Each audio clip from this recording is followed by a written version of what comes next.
Hello बच्चों, आप देख रहे हैं knowledge academic coaching classes make your future bright से केमिकल रिएक्शन एंड इक्वेशन। आज हम बेसिक साइंस का केमिकल रिएक्शंस एंड इक्वेशन को डिस्कस करने वाले, जिसमें यहाँ पर हमें टॉपिक मिलेगा एंडोथर्मिक एंड एक्सोथर्मिक रिएक्शन। तो हम यहाँ पर कवर क्या करने वाले, बेसिकली हम यहाँ पर बेसिकली कवर करने वाले हैं एंडोथर्मिक रिएक्शन को और एक्सोथर्मिक रिएक्शन को। तो ये एंडोथर्मिक और एक्सोथर्मिक क्या होता है, इसके एग्जाम्पल कैसे क्या बनते हैं, अपन आइडेंटिफाई कैसे करेंगे पेपर्स वगैरह में, ये सारी चीज़ें हम यहाँ पर डिस्कस करने वाले, ठीक है ना। तो सबसे पहले अपन यहाँ पर देखते हैं एंडोथर्मिक रिएक्शन। कौन सा? एंडोथर्मिक रिएक्शन, ठीक है ना। एंडोथर्मिक रिएक्शन, ठीक है। देन उसके बाद में हम एक्सोथर्मिक रिएक्शन को यहाँ पर डिटेल में स्टडी करेंगे। तो आप समझ लो पहले कि ये एंडोथर्मिक रिएक्शन होता क्या है। एक्चुअली एंडोथर्मिक रिएक्शन का मतलब होता है जो हमारा जो हीट है, हीट वो उस हीट को क्या करता है, ये एब्जॉर्ब, है ना। जो भी रिएक्शन है हीट को क्या करते हैं, एब्जॉर्ब करते हैं। ऐसे रिएक्शन को हम एंडोथर्मिक रिएक्शन कहते हैं, ठीक है। तो बेसिकली आपको अगर क्वेश्चन आता है कि explain endothermic reaction and exothermic reaction, तो आप पेपर में कैसे लिखोगे या कैसे बनाओगे उसको। तो सबसे पहले हम यहाँ पर डेफिनेशन डिस्कस कर लेते हैं कि एंडोथर्मिक रिएक्शन क्या होता है। जनरली मैंने बता तो दिया आपको कि एंडोथर्मिक रिएक्शन में क्या होता है, बेसिकली हीट का एब्जॉर्प्शन, मतलब हीट एब्जॉर्ब होती है ना, उससे अपन क्या कहते हैं, एंडोथर्मिक रिएक्शन, ठीक है। तो बेसिकली हम उसके डेफिनेशन को यहाँ पर क्लियर कर लेते हैं, ठीक है। तो डेफिनेशन को क्लियर करते हैं। Definition of endothermic reaction, ठीक है। डेफिनेशन ऑफ एंडोथर्मिक रिएक्शन, ठीक है। क्या बोलोगे, बेसिकली बोलोगे endothermic reaction is a reaction, endothermic reaction is a reaction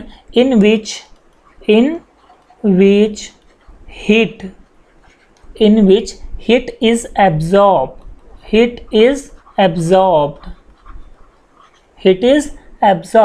or called endothermic reaction। कौन सा? Endothermic reaction.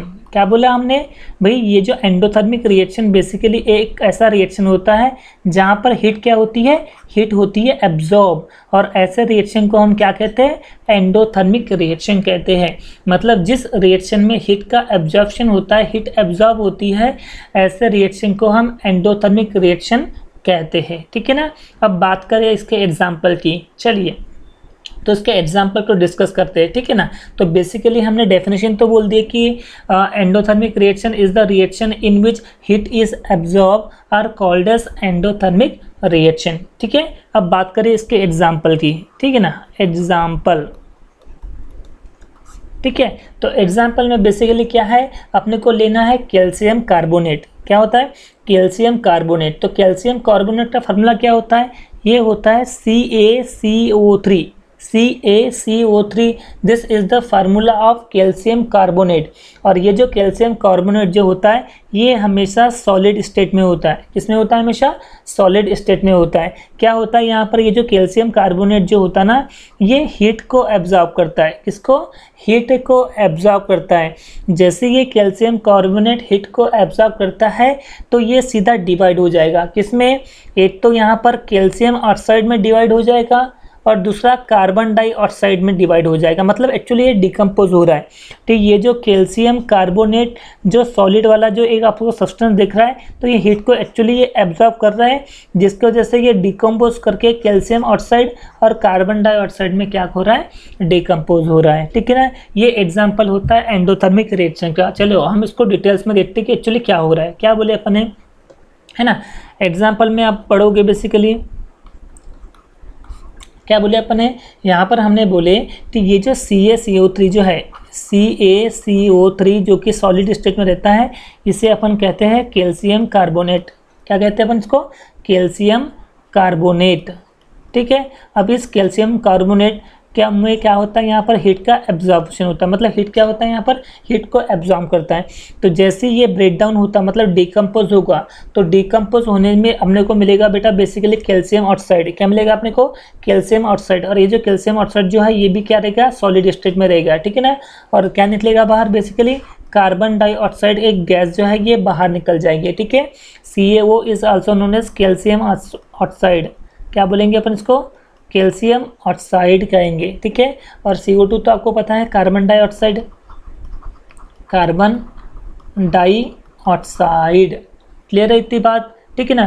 तो यहाँ पर हो क्या रहा है एक्चुअली, व्हेन, यहाँ पर आप ऐसा लिखोगे when calcium carbonate, when calcium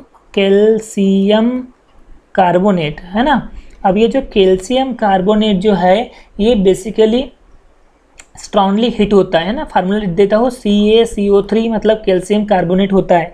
जब कैल्शियम कार्बोनेट तो आप स्ट्रांगली हिट करते हो, इज स्ट्रांगली हीटेड, जैसे आप ये कैल्शियम कार्बोनेट को बहुत ज़्यादा स्ट्रांगली हिट करते हो तो इट अंडरगो वो किस में जाता है? सबसे पहले वो जाता है डिकम्पोजिशन में, डिकम्पोजिशन। तो जैसे ही वो डिकम्पोजिशन में जाता है ना, तो डिकम्पोजिशन में जाने के बाद में क्या फॉर्म करेगा? 2 फॉर्म। बेसिकली क्या फॉर्म कर रहा है? ये फॉर्म करता है कैल्शियम ऑक्साइड। कौन सा? Calcium oxide and carbon dioxide, carbon dioxide. बात समझ में आ रही है? क्या बोले हमने? ये जो कैल्शियम कार्बोनेट जो आपको दिखाई दे रहा है, ये जो कैल्शियम कार्बोनेट जो दिखाई दे रहा है, दिख रहा है ना, ये स्ट्रांगली जब इसको आप हिट करते हो, जब आप इसको हिट करते हो तो सबसे पहले वो डिकम्पोजिशन में जाएगा, और जैसे ही वो डिकम्पोजिशन में जाएगा तो एक बनाएगा कैल्शियम ऑक्साइड और एक बनाएगा कार्बन डाइऑक्साइड, ठीक है। तो ये जो रिएक्शन होता है जहाँ पर हीट का क्या हो रहा है? हीट का यहाँ पर एब्जॉर्ब हो रहा है, और जैसे हीट यहाँ पर एब्जॉर्ब होता है ना, तो ऐसे रिएक्शन को हम एंडोथर्मिक रिएक्शन कहते हैं। क्या कहते हैं अपन? एंडोथर्मिक रिएक्शन, ठीक है। कोई डाउट यहाँ तक है? इसके एक्सप्लेनेशन की बात करें तो इन दिस रिएक्शन, इस रिएक्शन में होता क्या एक्चुअली कि जो हीट जो होता है, heat has to be supplied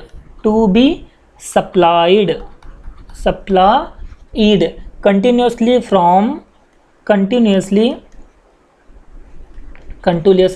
from outside to transform reactant into product,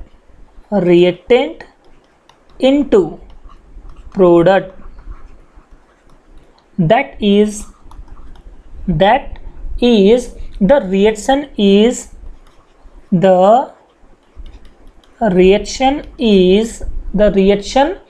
is accompanied by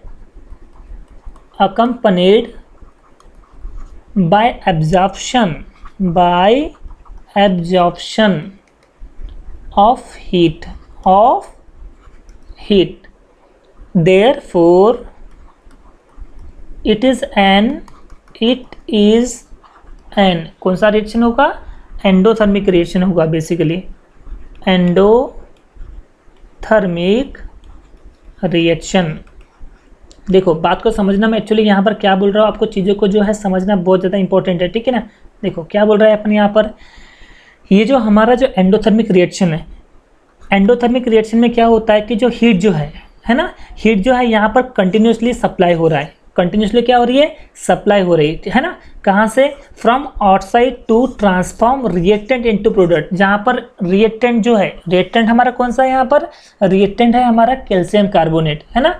और वो जो रिएक्टेंट जो है कैल्शियम कार्बोनेट वो सीधा किस में कन्वर्ट हो जाता है? हमारा बेसिकली प्रोडक्ट में कन्वर्ट हो जाता है ना। That means the reaction is accompanied by absorption of heat. इसका मतलब ये जो हमारा जो रिएक्शन है कैल्शियम ऑक्साइड वाला जो रिएक्शन होता है, तो इसने हीट को क्या किया, बेसिकली एब्जॉर्ब किया। देख पा रहे हो यहाँ पर, तो ये जो हमारा कैल्शियम ऑक्साइड जो है ये प्रोडक्ट में कन्वर्ट तो हुआ, पर यहाँ पर हीट जो है वो हीट क्या हो गई, हीट हो गई यहाँ पर एब्जॉर्ब। और जैसे ही यहाँ पर हीट एब्जॉर्ब हो गई तो ऐसे रिएक्शन को हम कौन सा रिएक्शन कहते हैं, एंडोथर्मिक रिएक्शन। कौन सा, एंडोथर्मिक रिएक्शन हम इसे कहते हैं। बात समझ में आ रही है। देखो मैंने क्या क्या बोला यहाँ पर, बेसिकली यहाँ पर अपन सबसे पहले यहाँ पर एंडोथर्मिक रिएक्शन को डिस्कस कर रहे हैं। तो डेफिनेशन में क्या बोले कि भाई एंडोथर्मिक रिएक्शन ये एक ऐसा रिएक्शन होता है जहाँ पर हीट क्या होता है, हीट होता है एब्जॉर्ब। ऐसे रिएक्शन को हम क्या कहते हैं, एंडोथर्मिक रिएक्शन कहते हैं। एग्जाम्पल क्या किया अपन ने कि जो कैल्शियम कार्बोनेट, ये जो कैल्शियम कार्बोनेट जो है यहाँ पर हीट क्या होती है, एब्जॉर्ब होती है। और ये किस में जाता है, ये जाता है डीकम्पोजिशन में। किस में, डीकम्पोजिशन। और डीकम्पोजिशन में जाने के बाद में क्या मिलता है अपने को, कैल्शियम ऑक्साइड मिलता है और कार्बन डाइऑक्साइड मिलता है। ठीक है ना। वही अपने एग्जांपल देखें कि जब आप कैल्शियम कार्बोनेट तो स्ट्रांगली हीट करते हो तो सबसे पहले वो किस में जाएगा, वो जाएगा डीकम्पोजिशन में। और जैसे ही वो डीकम्पोजिशन में जाएगा तो फॉर्म होगा कैल्शियम ऑक्साइड और साथ में कार्बन डाइऑक्साइड जो है इसका फॉर्मेशन होगा। ठीक है ना। और इस रिएक्शन में जो हीट जो है ये कंटिन्यूसली सप्लाई करते रहता है ना रिएक्टेंट को, क्योंकि रिएक्टेंट को हीट कंटिन्यूसली सप्लाई होगा तभी जाके वो प्रोडक्ट में कन्वर्ट होगा। और इसका मतलब ये है कि जैसे रिएक्टेंट प्रोडक्ट में कन्वर्ट हो रहा है, इसका मतलब हीट क्या हो रहा है, वहाँ पर हीट हो रहा है एब्जॉर्ब। और वहाँ पर हीट के एब्जॉर्ब होने की वजह से ऐसे रिएक्शन को हम एंडोथर्मिक रिएक्शन कहते हैं। क्या कहते हैं अपन इसको, एंडोथर्मिक रिएक्शन हम इसे कहते हैं। ठीक है। चलिए फटाफट से इसको नोट डाउन कर दीजिए, फिर मैं आपको इसके कुछ एग्जांपल जो है वो डिस्कस करा देता हूँ कि एंडोथर्मिक रिएक्शन कौन से होते हैं। और ठीक है, चलिए फटाफट से लिखिए यहाँ पर।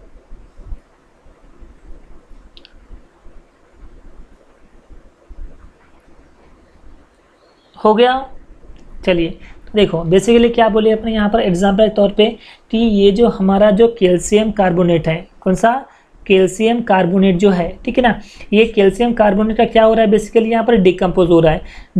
डिकम्पोज आप स्ट्रांगली क्या कर रहे हो बेटा, इसको हीट कर रहे हो।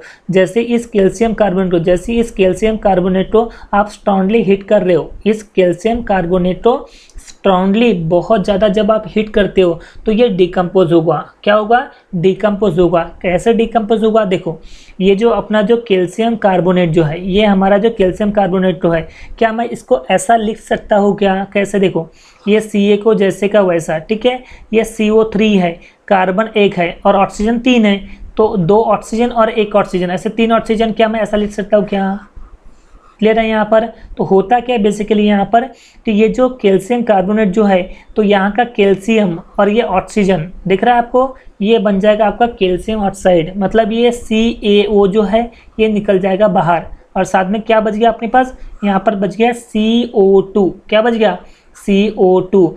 तो जैसे ये कैल्शियम कार्बोनेट को स्ट्रांगली हीट करते हो और कैल्शियम ऑक्साइड और कार्बन डाइऑक्साइड में इसको कन्वर्ट करते हो, तो यहाँ पर जो हीट जो है वो बेसिकली क्या होती है, हीट यहाँ पर एब्जॉर्ब होती है। क्योंकि यहाँ पर हीट का एब्जॉर्प्शन हो रहा है, इसलिए अपन इसको बोलते हैं एंडोथर्मिक रिएक्शन। क्या कहते हैं अपन इसको, एंडोथर्मिक रिएक्शन हम कहते हैं। समझ में बात आ रही है। अगर इसके दूसरे एग्जाम्पल की बात करें तो दूसरा एग्जाम्पल क्या हो सकता है इसका, बेसिकली ये हो सकता है हमारा पोटेशियम क्लोरेट। अब ये पोटेशियम क्लोरेट का मतलब क्या होता है, ये होता है KClO3।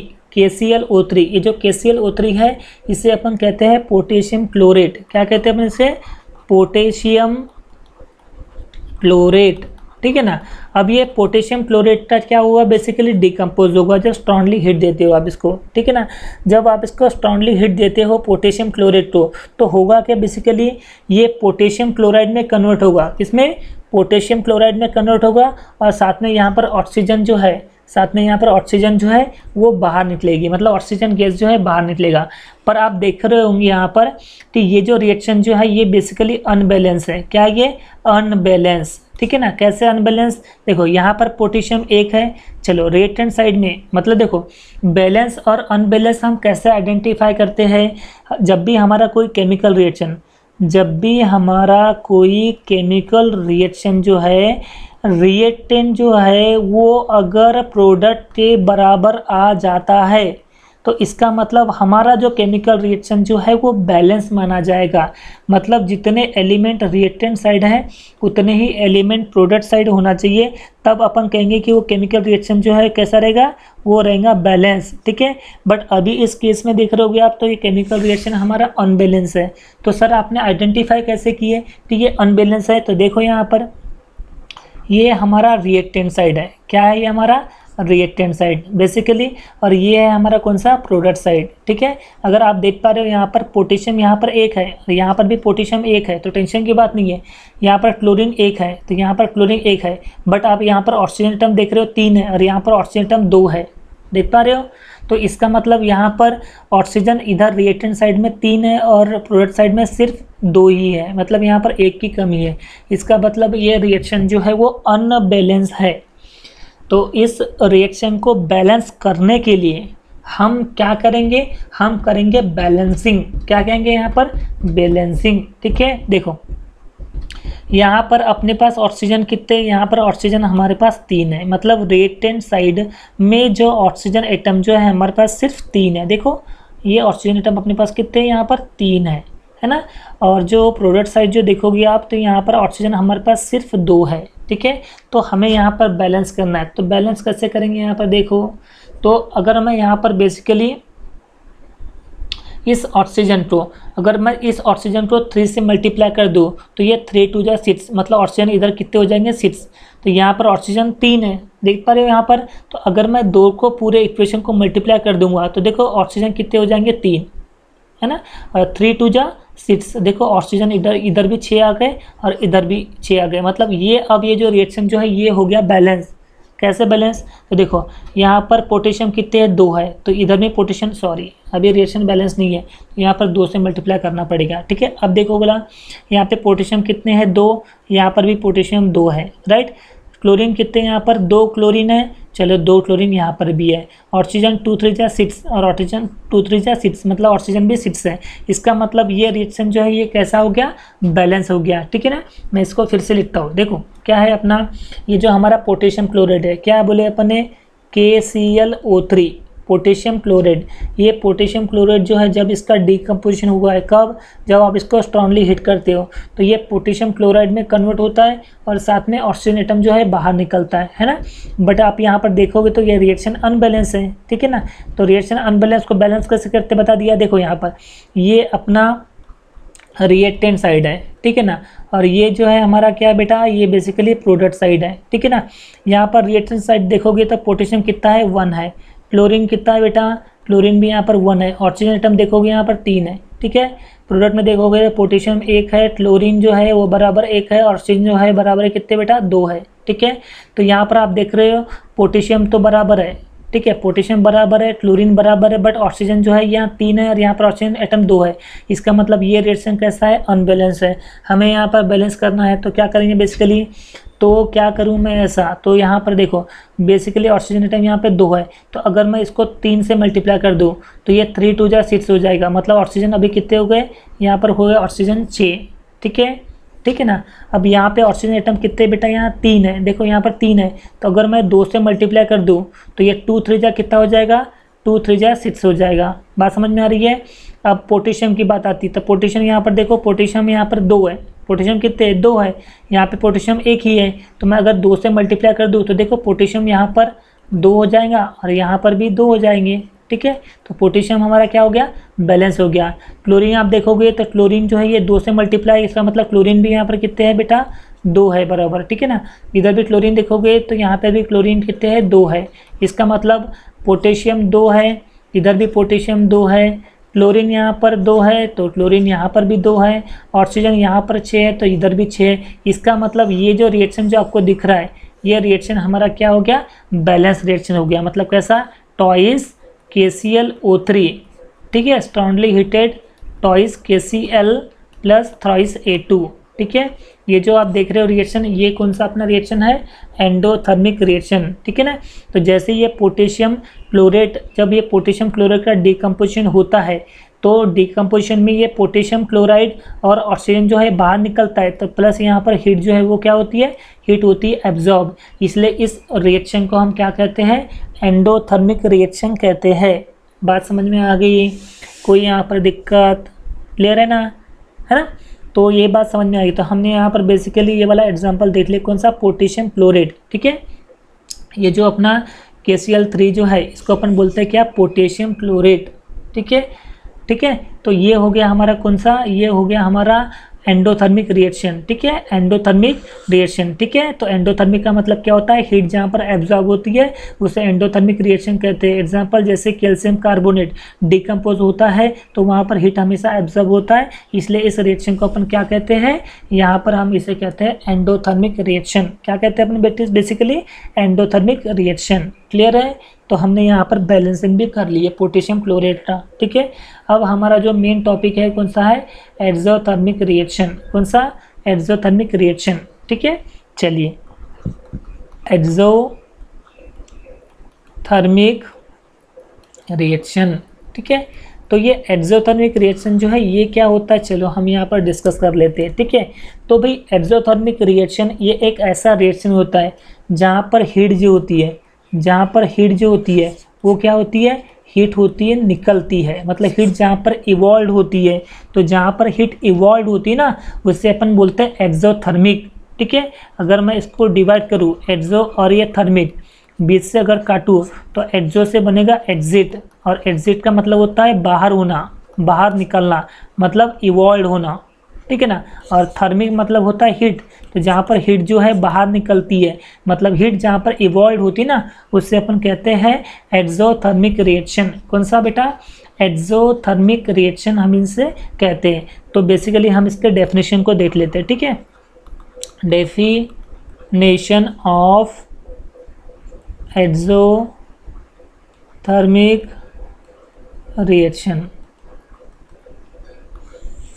ठीक है, एक्सोथर्मिक रिएक्शन। ठीक है, तो डेफिनेशन क्या आएंगी भाई, एक्सोथर्मिक रिएक्शन ये एक ऐसा रिएक्शन होता है, एक्सोथर्मिक रिएक्शन ये एक ऐसा रिएक्शन होता है इन विच, जहाँ पर in which heat is evolved, heat क्या होती है, निकलती है, और जिस रिएक्शन में हीट इवॉल्व होती है उससे हम कहते हैं एक्सोथर्मिक रिएक्शन। कौन सा, एक्सोथर्मिक रिएक्शन हम इसे कहते हैं। बात समझ में आ गई? तो क्या बोले अपने, एक्सोथर्मिक रिएक्शन ये एक ऐसा रिएक्शन होता है जहाँ पर हीट निकलती है, हीट का इवोल्यूशन होता है। ऐसे रिएक्शन को हम क्या कहते हैं, बेसिकली एक्सोथर्मिक रिएक्शन हम इसे कहते हैं। ठीक है, अगर बात करें अपन इसके एग्जाम्पल की, तो इसका बेस्ट एग्जाम्पल है कैल्शियम ऑक्साइड। क्या है, कैल्शियम ऑक्साइड CaO। और ये जो कैल्शियम ऑक्साइड जो है ये सॉलिड स्टेट रहता है। कैसा स्टेट रहता है इसका, सॉलिड।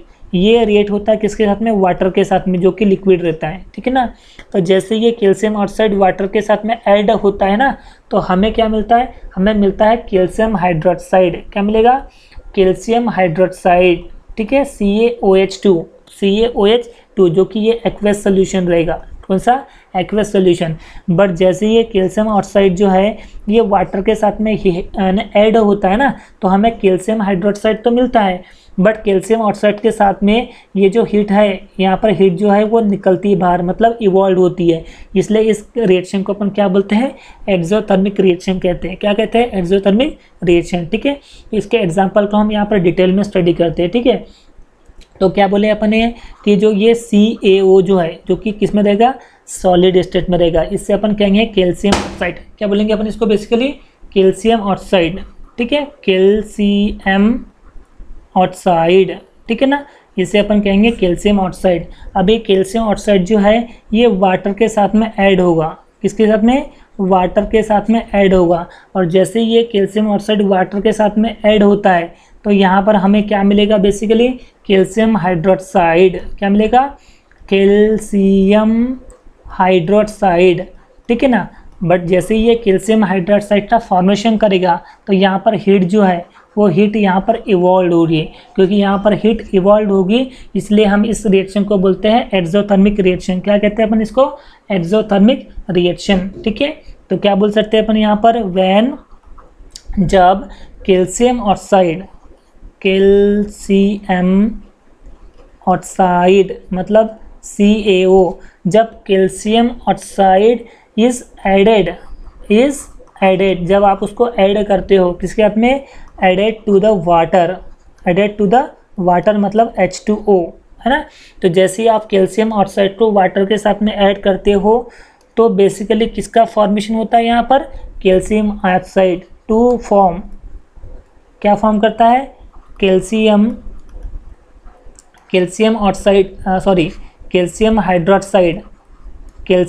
हाइड्रोक्साइड का यहाँ पर फॉर्मेशन होता है CaOH2, इसको अपन बोलते हैं कैल्शियम हाइड्रोक्साइड का यहाँ पर क्या होता है, फॉर्मेशन हो रहा है। बात समझ में आ रही है। इसके अलावा and with generated of large amount of heat, और यहाँ पर लार्ज अमाउंट ऑफ हीट जो है वो भी क्या होती है, जनरेट होती है। ठीक है, बात समझ में आ रही है। क्या बोले अपन ने कि जब अपन कैल्शियम ऑक्साइड को वाटर के साथ में ऐड करते हैं तो कैल्शियम हाइड्रोक्साइड जो है बनता है और लार्ज अमाउंट ऑफ हीट जो है यहाँ पर जनरेट होती है। देख पा रहे हो आप एग्जांपल में कि जो हमारा जो कैल्शियम ऑक्साइड जो है, ये कैल्शियम ऑक्साइड वाटर के साथ में ऐड होता है, और जैसे ये कैल्शियम ऑक्साइड वाटर के साथ में ऐड हुआ तो यहाँ पर हमें कैल्शियम हाइड्रोक्साइड का फॉर्मेशन होगा, मतलब कैल्शियम हाइड्रोक्साइड हमको मिलेगा। और जैसे ये कैल्शियम हाइड्रोक्साइड मिलेगा तो यहाँ पर हीट जो है वो क्या होगी, हीट यहाँ पर लार्ज अमाउंट में निकलेंगी। तो ऐसे रिएक्शन को अपन क्या कहते हैं, एक्सोथर्मिक रिएक्शन हम इसे कहते हैं। ठीक है, चलिए इसको फटाफट से आप नोट डाउन कर लीजिए, फिर मैं इसका आगे का इसका वर्किंग बताता हूँ कि इसको क्यों अपन एक्सोथर्मिक रिएक्शन यहाँ पर बेसिकली कहते हैं। ठीक है, कोई डाउट है यहाँ तक के?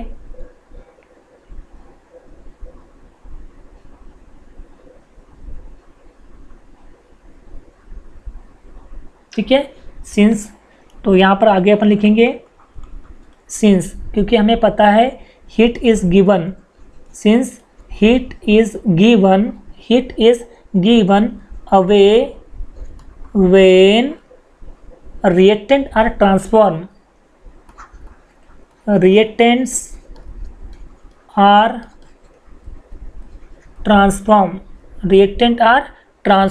कहाँ रिएक्टेंट का ट्रांसफर हो रहा है, ट्रांसफॉर्म इनटू प्रोडक्ट में इसका क्या हो रहा है, बेसिकली ट्रांसफॉर्म हो रहा है कि नहीं हो रहा है यहाँ पर transform. The temperature of the resulting solution, temperature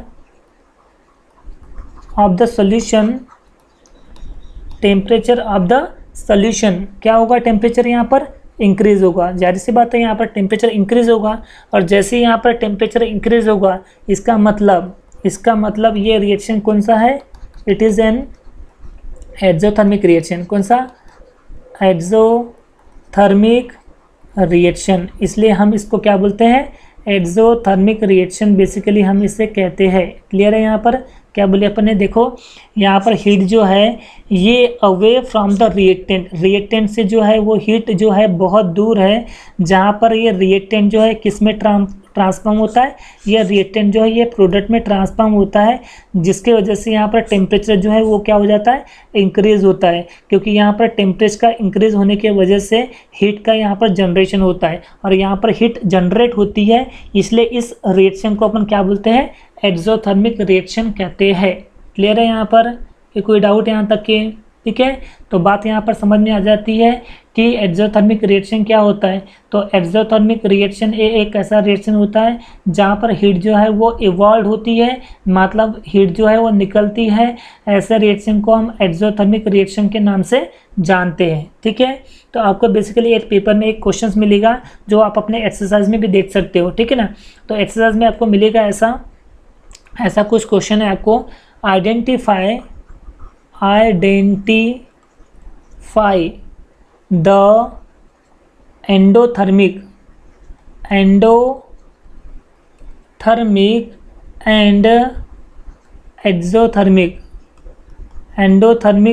exothermic reaction. ठीक है ना, मतलब आपको आइडेंटिफाई करना है कि कौन सा एंडोथर्मिक होगा और कौन सा रिएक्शन जो है वो एक्सोथर्मिक होंगे, वो आपको बताना है। तो बेसिकली उसने 4 देके रखा है, पहला जैसे सपोज करो कि HCl है, ठीक है ना, HCl तो सपोज NaOH के साथ में जैसे आपने इसको हिट किए तो बेसिकली NaCl जो है ये बाहर निकलेगा और वाटर जो है ये बाहर निकलेगा, साथ में लार्ज अमाउंट ऑफ हीट में जो है ये बाहर निकलेंगे, ठीक है। सेकेंड क्वेश्चन की अगर बात करें तो हमारा जो पोटेशियम क्लोराइड है क्या है, ट्वाइस KClO3 जो कि सॉलिड स्टेट है, ठीक है ना, इसका डिकम्पोज होगा, जैसे डिकम्पोज होगा तो ट्वाइस KCl बनाएगा, है ना, और ऑक्सीजन जो है ये बाहर निकल जाएगा, ठीक है। अगर तीसरे रिएक्शन की अगर बात करें तो जो कैल्शियम ऑक्साइड जो है इसको जैसे ही आप वाटर के साथ में इसको ऐड करते हो तो आपको बेसिकली क्या मिलेगा, आपको मिलेगा कैल्शियम हाइड्रोक्साइड, क्या मिलेगा, कैल्शियम हाइड्रोक्साइड, और लार्ज अमाउंट में हीट जो है वो बाहर निकलेंगे, ठीक है ना। और चौथा जो है अपना रिएक्शन वो दिया हुआ है कैल्शियम कार्बोनेट जो है CaCO3 जो है इसका डिकम्पोज होकर क्या मिलेगा आपको, कैल्शियम ऑक्साइड मिलेगा, और कैल्शियम ऑक्साइड के साथ में मिलेगा क्या आपको, कार्बन डाइऑक्साइड मिलेगा, ठीक है ना। तो ये 4 रिएक्शन दिया हुआ है और आपको आइडेंटिफाई करना है कि कौन से एंडोथर्मिक रिएक्शन हो गए और कौन से एक्सोथर्मिक रिएक्शन हो गए। तो ये आपका जो है बेसिकली क्या रहेगा, आपका होमवर्क रहेगा, क्या रहेगा आपका बेसिकली होमवर्क रहेगा, ठीक है। कोई दिक्कत यहाँ तक के, तो ये था हमारा आज का टॉपिक एक्सोथर्मिक रिएक्शन और एंडोथर्मिक रिएक्शन। तो हमने यहाँ पर बेसिकली सारी चीज़ें यहाँ पर डिस्कस कर चुके हैं कि एक्सोथर्मिक रिएक्शन क्या होता है और एंडोथर्मिक रिएक्शन क्या होता है। तो क्या बोले अपन ने, तो अगर मैं समरी के फॉर्म में बताऊँ तो हमारा जो रिएक्शन है एंडोथर्मिक, तो एंडोथर्मिक रिएक्शन ये एक ऐसा रिएक्शन होता है जहाँ पर हीट एब्जॉर्ब होती है, और जहाँ पर भी हीट एब्जॉर्ब होती है ऐसा रिएक्शन को हम एंडोथर्मिक रिएक्शन के नाम से जानते हैं, ठीक है। एग्जांपल है हमारा कैल्शियम कार्बोनेट, तो जब आप डिकम्पोज करोगे तो कैल्शियम ऑक्साइड भी निकलेगा और कार्बन डाइऑक्साइड भी निकलेगा, बट लार्ज अमाउंट में ये जो हीट है वो एब्जॉर्ब होगी, इसलिए इस रिएक्शन को हम एंडोथर्मिक रिएक्शन के नाम से जानते हैं। देन उसी के बाद में अगर बात करें अपन एक्सोथर्मिक रिएक्शन की, तो जो एक्सोथर्मिक रिएक्शन जो है एक ऐसा रिएक्शन होता है जहाँ पर हीट क्या होती है, इवॉल्व होती है, मतलब हीट निकलती है, और जहाँ से हीट निकलती है ऐसे रिएक्शन को हम एक्सोथर्मिक रिएक्शन के नाम से जानते हैं। तो इसका एग्जाम्पल है जब आप कैल्शियम ऑक्साइड को वाटर के साथ में ऐड करते हो तो कैल्शियम हाइड्रोक्साइड मिलेगा और लार्ज अमाउंट में जो हीट है वो निकलेंगी बाहर, ठीक है ना। ऐसा रिएक्शन को हम एक्सोथर्मिक रिएक्शन के नाम से जानते हैं, ठीक है। तो आप ये होमवर्क करके लाओगे तो यहाँ पर हमारा लेक्चर जो है पूरा कंप्लीट होता है। Thank you so much.